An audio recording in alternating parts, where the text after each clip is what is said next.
So the talk title for today is Embracing New Beginnings, and I'm so tired of that. Haven't I been talking about that for a while? New beginnings, new beginnings, new beginnings. I talked about it last week. Sometimes you just have to start. You know, just start the thing. But for those of you that weren't here last week, it was a big deal of new beginnings. So who wasn't here last week? I want to share the good news with you. Okay, great. Neptune entered Aries. You laugh now.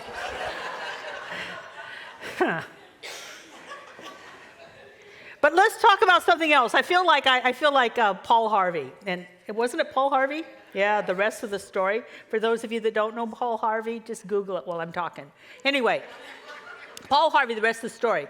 For centuries, at least hundreds of years, maybe millennia in Europe, the first of the year was April 1st.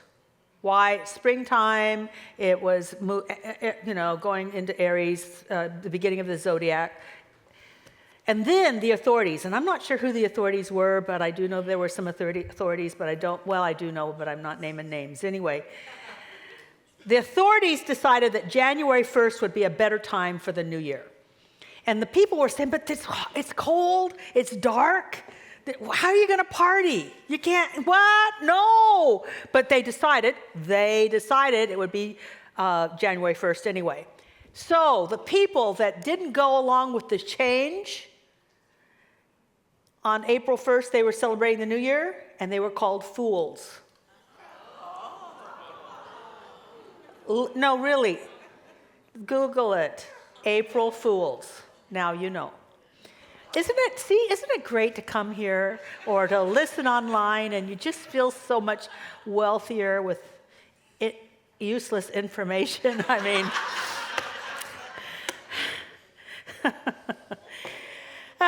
But I am starting new beginnings. Last week I talked about something I never talk about, and today I'm going to talk about something I seldom talked about. I've been in ministry for 40 years. I think I have avoided this subject on Sundays, even though I would sometimes teach a class on this subject, and I would dabble with it on Good Friday, but I did not bring up this subject on a Sunday for years. Now, what's interesting is that we say, because Ernest Holmes said, that our teaching is a synthesis of the discoveries of science, the opinions of philosophy, and the revelations of religion. And most of my peers, including myself, felt more at home talking about Taoism, Buddhism, and Hinduism, and a little Sufism, than we did Christianity. So today is a first. The subject is Jesus. We're going to talk about Jesus. And if you're uncomfortable, just hold your breath, and it'll probably be, you can wait another year, okay? Because I avoided this so much, and what you avoid masters you. Just to face it, look at it, deal with it is more powerful and empowering than just avoid. I did Easter services on quantum physics. I did Easter services talking about string theory. And I love string theory. But I did anything rather than talk about the guy, Jesus, whose name was Joshua. His name was Joshua. He was Jewish. He died Jewish. But now I have this whole thing going on like, I've got a friend in Jesus. However, I wouldn't have that friendship. I wouldn't have this friendship if I didn't feel supported and empowered by what he taught. Best spiritual technology in a succinct way that I've ever discovered. I love Ernest Holmes. I love his books. And he goes on and on. How many of you read some Ernest Holmes? Very philosophical. I love myself some Emma Curtis Hopkins. How many of you have read her? And she goes on and on. And most mystics go on, and Jesus is like a ninja. Spiritual technology ninja. I've never heard anything so dynamic in one sentence than what he sometimes said. And the way he acted makes it such a high bar for me. Ooh. So I wouldn't have this new relationship because I told you we had, broke up a long time ago. And then he kept sending these texts. Little things that would show up in my head that were these statements that were like so clear. So we've been dating. And I'm not anything different. What I am, though, is rediscovering what works for me. And I want to talk to you about some of this stuff because the things that happen in true spirituality are timeless. Dogma can be specific to a time. Spirituality is timeless, and I want to share some timeless wisdom with you. But before I do that, I think I need to, do what I would do for any friend, and that's to speak up for them when they're not around to speak up for themselves. There's a whole bunch of gossip going out there about him. I mean, there's gossip, just bad hearsay. Just hearsay that's just made up, literally made up. So here's some things that I know about my friend. First of all, he did not think that women were inferior to men. Actually, even though the New Testament has been heavily,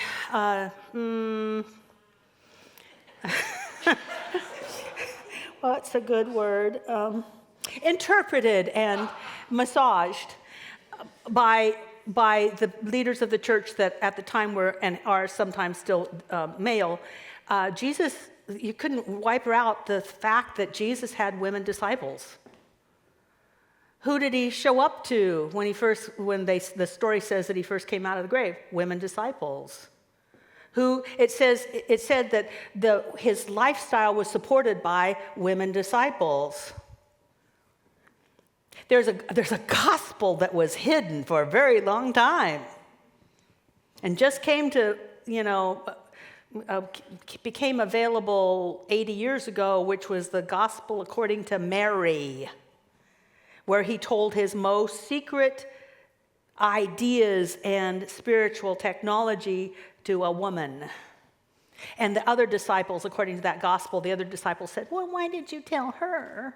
Because she could understand. Anyway, homosexuality was never wrong in Jesus' eyes. At least he never spoke about it. Now, he did talk about hypocrisy. He did talk about being mean and stingy, but he never talked about homosexuality. That wasn't a big deal. Do you know that homosexuality in the very few times it's mentioned in the Bible, if you go back to the Greek word, what it really meant was, I wrote this down because I looked it up, sexual exploitation. And then it was translated as homosexuality.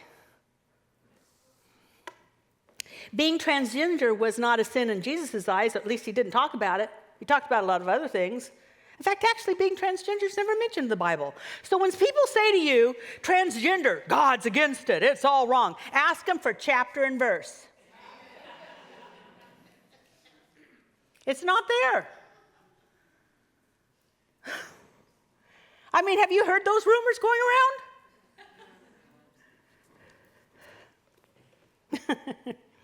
There's a rumor going around that we're somehow all flawed and he came to save us and the only way to be saved was through him. And yet he never said that either. He never said that.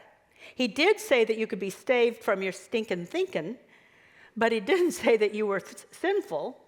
Actually, the word born again meant to just change your mind, which is really hard for people.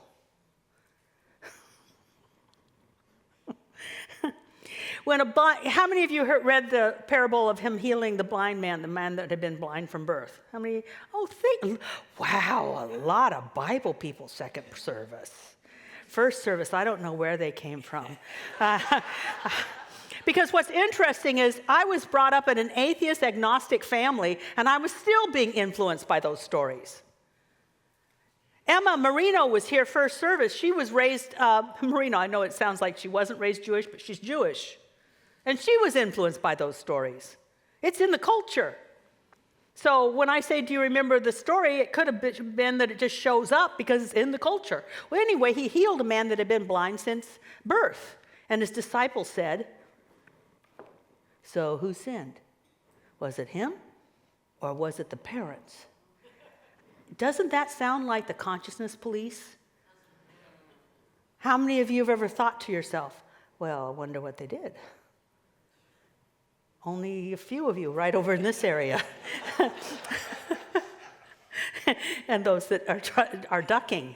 Anyway, the ones that's like, how many of you want, since we believe in cause and effect, you want to see what's the cause? What did they do wrong? How many of you have thought, what did I do wrong? What did I do wrong to deserve this? How did this happen? You know what he said? Everything's for the glory of God. Nobody sinned. Nobody made a mistake. Stuff happens. Stop going around trying to prove that someone's wrong because of their circumstance. If everything's for the glory of God, it's either that God's going to heal them or they are going to create such compassion around them that people love that they didn't think that could love, or they're going to find out that their circumstance does not touch their peace of mind and their empowerment. All for the glory of God. Everything's good in God's eyes. Now, doesn't he seem like the kind of guy you'd want to hang out with? Well, he's probably busy. I'm not saying that I am now that kind of Christian. I just want to straighten up or straighten out some of the PR out there. Some of the stories and the gossip that go around that people start to believe. Because if you throw the whole idea, part of this idea out, then you miss some of the technology that's provided. And the technology is powerful. And it's so right for this time. Because he lived and he died at times, guess what? Worse than these times. I know. I know, I heard it. Nothing could be worse than these times. Oh, jeez.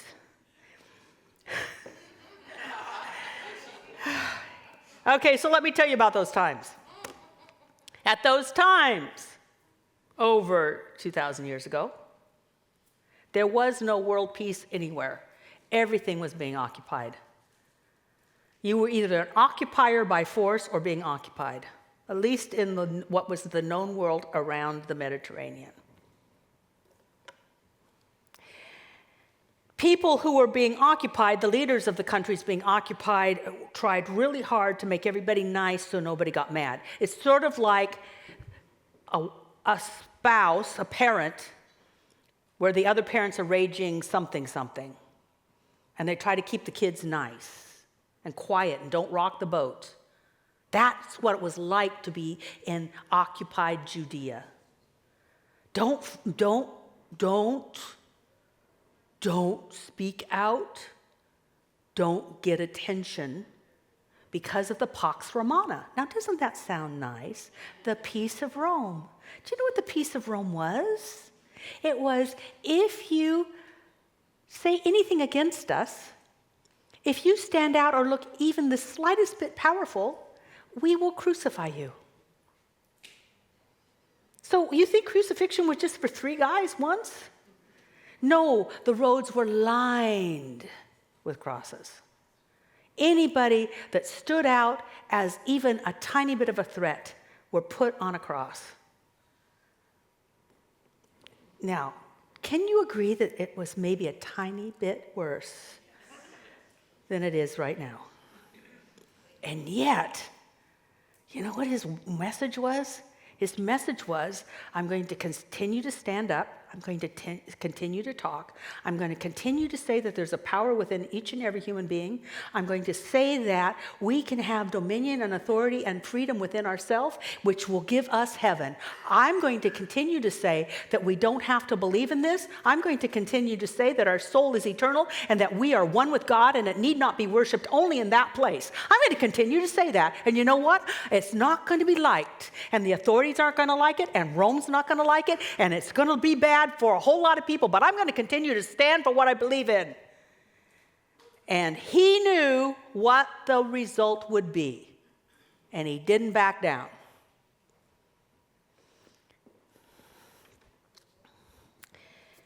Do we have a picture? What a badass he was. And then he had his people that were around him.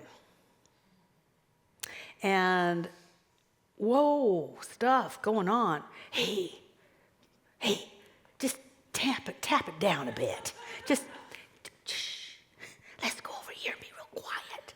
Let's stay away from Jerusalem. Let's just have this nice little place over here where we have our little kumbaya camp and we just do prayers and stuff. And you can, just manifest a little bread and some fish. And you know that thing you did with the water? If we could have a great meal, let's just calm down. And he wasn't going to. And they knew what would happen. And unfortunately, because there could be guilt by association, they also knew what might happen to them. Now do you understand why when he was finally taken, everyone just dissipated and left? Oh, except for the women. Anyway, everybody left. Even Peter, who said, I love you, I'll never deny you, and he denied him 3 times. They were afraid. It's okay. And in the midst of all of this, you know what he said? So let's just make this real for you. In the midst of whatever you're afraid of, in the midst of whatever you're angry about, because they were also angry. They were really angry. I thought we had a winner here. I left my fishing boat. I could have been a tax collector. I had a job. I've been following you around for 2 years. We expected you to be the great Messiah. We expected you to run the Romans out with their tail, that's probably not a Roman metaphor with your tail between your legs. But anyway, do you understand that they're scared, they're disappointed, and they're angry? And you know what he said to them? This is the spiritual technology I love. Let not your heart be troubled. He didn't say you're wrong.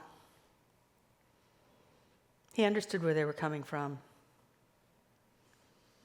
He said, let not your heart be troubled.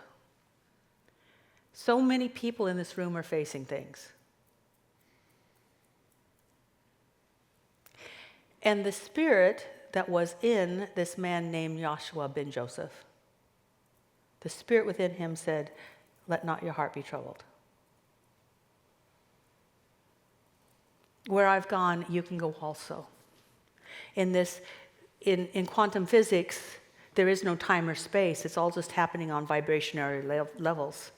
And I'm at this level, and I'm inviting you to meet me there. You don't have to be a victim of your emotions and your feelings. Because honestly, who hasn't been? Who hasn't had an emotion pick them up and take them for a ride? You thought you were getting into the lift, or the little car, and you thought, or the taxi, and you were going to go someplace, and some emotion takes over. How many of you have had jealousy take over? Fear take over? How many of you have had worry take over? Yeah, and so it's like it takes you over, it's got the wheel, and it says, I know you thought you were going to get to your destination, but let's just take the long way. Let's take the long way, and let me show you all the things that can go wrong. And let me show you all the things that are wrong about you. And let me show you all the reasons why you can never love again. And, how many of you have had those talk? They go crazy, don't they? And what he's saying is, no matter what's going on with you, my friends, let not your heart be troubled. Do you know your heart thinks? It's a thinking center as much as your brain is. But the brain bases things on logic, it bases things on history and analyzing. The heart thinks from pure spirit. Heart math, you can look it up, go Google that. So he's saying, let not your heart be troubled, let your heart lead you. And they didn't know how to yet. But he honestly understood that if you don't, that you can feel an emotion, but don't have the emotion. What you are is pure awareness. Be aware that, whoa, there's some, wow, that's an opportunity to get upset. Yep, that's up. Yeah, I don't like that either, but you don't have it. You don't get in the car with it and let it drive. You don't sit in the back seat screaming, oh, I don't know where I'm going. This is so horrible. Anyway, not that you have done that. And maybe I speak from experience, but let's just go on. He was saying, where I am or where I go, you can go also, which was a statement that we're equal. What I've done, you can do. I mean, the world has gotten nowhere, really. I'm sorry, it's gotten a lot of places. I'm not sure for good in worshiping the man Jesus. And the Bible has been used to support a lot of not skilled behavior and misconduct and lack of love.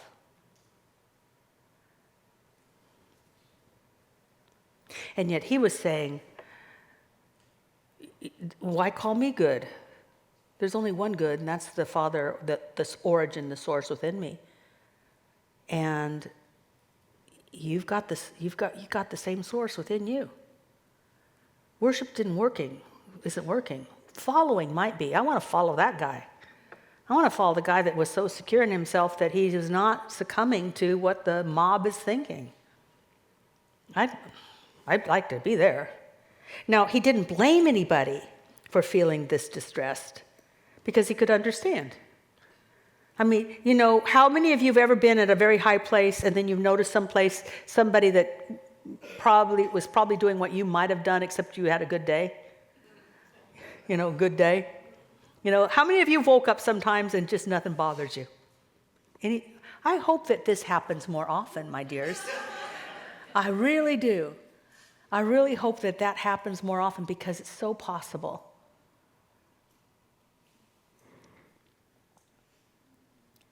So there was no condemnation for feeling these things. He just said, check inside your heart and let your heart not be troubled. He also realized that they were relying on him instead of the God that was in him and within them. He said, I've got to go away. I've got to go away so you can have the whole Spirit within you.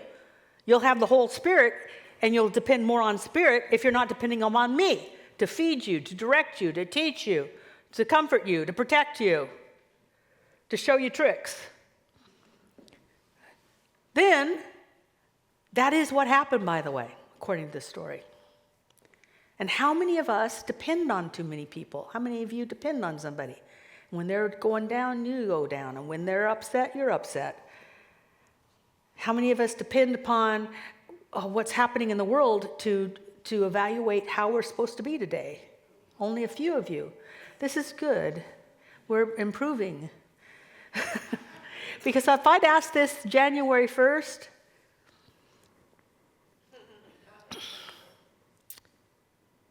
January 22nd, it would have been a different story. I think we are maturing. And this is so important because consciousness is cause. And it's collective consciousness that can be an amazing cause in the world. See, comfort comes from knowing our nearness to Spirit, not necessarily just this one person we depend upon, that we start to depend upon ourselves. And also he knew that hero worship doesn't give us heaven. Hero worship doesn't give us heaven. It's only having a secondhand God. And I don't think that's what he was about. He did not teach Jesusism. He was Jewish. He died Jewish. What he was a mystic. I think there was a word that I had, I don't know if I've shared it with you.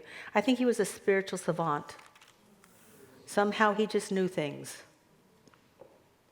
And why not? Other people have. We've had mystics in the Dark Ages that just knew things. They certainly weren't getting it from the authorities. We have people who can just know things. And then what was so wonderful is I think he did, pass the technology down through the ages. So let's use a little technology, a little spiritual technology. Let not your heart be troubled. So man thinketh in his heart, so is he. Heart is a place where it's not logical. Heart is a place you can think that does not depend upon logic or historical evidence or some sort of authority telling you something. And yet it is a place of power. So let's do a little bit of math. No, not math. Let's do some algebra. So if A equals B, B equals A, right? Yeah. Thank you. Somebody loved math. Oh yeah, I know that one. Okay, for everybody else. If A equals B, B equals A. Yes, okay, great, good. So many people want something to happen so they can feel a certain way, right?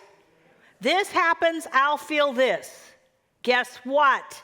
You feel this, and it will happen. But most of us are not willing to do the internal spiritual work of let not your heart be troubled when it's troubled. I give you a peace that passes understanding. Oh, there's no peace here. Produces.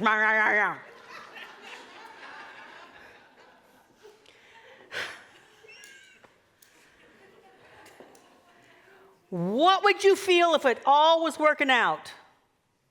Feel that. Live in that. Go to sleep with that. And watch it happen. Individually and collectively. Individually and collectively. So I want to live in a world where all creation is honored. Every person, every plant, and I'm saying it now, I've been saved, and every creeper crawler. Spiders are quick. They're hard to put outside. Can I just say? Where everything is honored. So I want to feel that honor. I want to feel that love. I want to feel that appreciation so that I can be a epicenter of that happening and rippling out. Too many righteous people, and I love you and I want you to be so powerful, but I want us to realize it's not what we do, but what we're feeling while we do it that will create the biggest change. I am so grateful for people who are active and in the world, but the feeling you take into that activity is more important than what you're doing. I had a mother that did all the right things.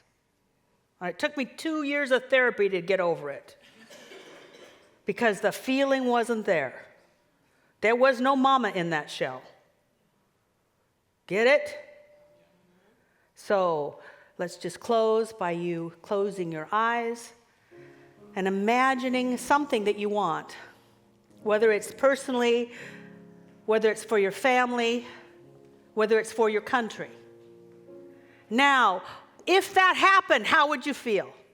Imagine it's happening right now. Now is the day. Now is the day. That beautiful, wonderful, magical day. And then how do you feel when you imagine this? Now magnify that feeling. Let not your heart be troubled.